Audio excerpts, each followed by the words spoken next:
Hi hello welcome to Andhra Prabha. This is Tejaswi. Hyderabad నగరంలో కేంద్రీయ బండార్ సమితి సూచించిన విధంగా ఏప్రిల్ నెల నుంచి 29 రూపాయలకే కిలో బియ్యం అమ్మకాలు ప్రారంభిస్తామని సూచనాప్రాయంగా వెల్లడించారు. ఇప్పటికే గోధుమ పిండి కిలో 27 రూపాయలు, శనగపప్పు 60 రూపాయలకే విక్రయిస్తున్నట్లుగా తెలిపారు. ఎఫ్సీఐ నుంచి సుమారు 2000 టన్నుల బియ్యం కేటాయింపులు జరిగాయని తెలిపింది. నగరంలో ఏప్రిల్ నెల నుంచి భారత్ రైస్ అమ్మకాలు ప్రారంభిస్తామని తెలిపారు. ప్రస్తుత కాలంలో బియ్యం ధరలు భారీగా పెరిగాయి. బియ్యం ధరలకైతే రెక్కలొచ్చాయనే చెప్పాలి. దేశమంతటా వరి ఉత్పత్తి బాగానే ఉన్నప్పటికీ బియ్యం ధరలు మాత్రం దిగడం లేదు. రోజు రోజుకు పెరుగుతూనే సామాన్యుడు కొనలేని పరిస్థితి నెలకొంది. ఈ క్రమంలో సామాన్యులకు ఊరట కల్పించేందుకు కేంద్రం భారత్ రైస్ను అందుబాటులోకి తీసుకువచ్చింది. పేద సామాన్య ప్రజలకు తక్కువ ధరకే నాణ్యమైన బియ్యం అందించేందుకు భారత్ బ్రాండ్ పేరుతో బియ్యాన్ని తీసుకువచ్చింది.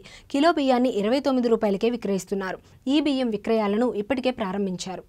National agriculture cooperative marking federation of India limited, national cooperative consumers federation of India limited, కేంద్రీయ భండార్ రిటైల్ కేంద్రాలతో పాటు మొబైల్ అవుట్లెట్లలో ఈ బియ్యం విక్రయిస్తున్నారు.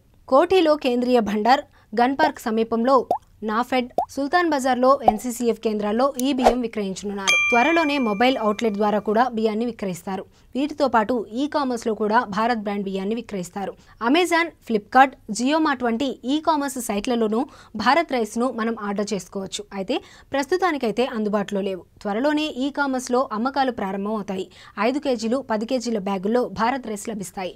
తొలి దశలో రిటైల్ మార్కెట్లో 5 లక్షల టన్నుల బియ్యాన్ని విక్రయిస్తామని కేంద్రం తెలిపింది.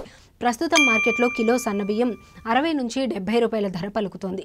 భారత్ రైస్ను 29 రూపాయలకే విక్రయిస్తుండటంతో సామాన్యులు షాపుల ముందు క్యూ కడుతున్నారు.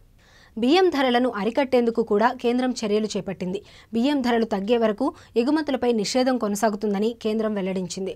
రిటైలర్లు, హోల్సేలర్లు, ప్రాసెసర్లు ప్రతి శుక్రవారం స్టాక్ వివరాలను మంత్రిత్వ శాఖ వెబ్సైట్లో ఉంచాలని ఆదేశాలు జారీ చేసింది.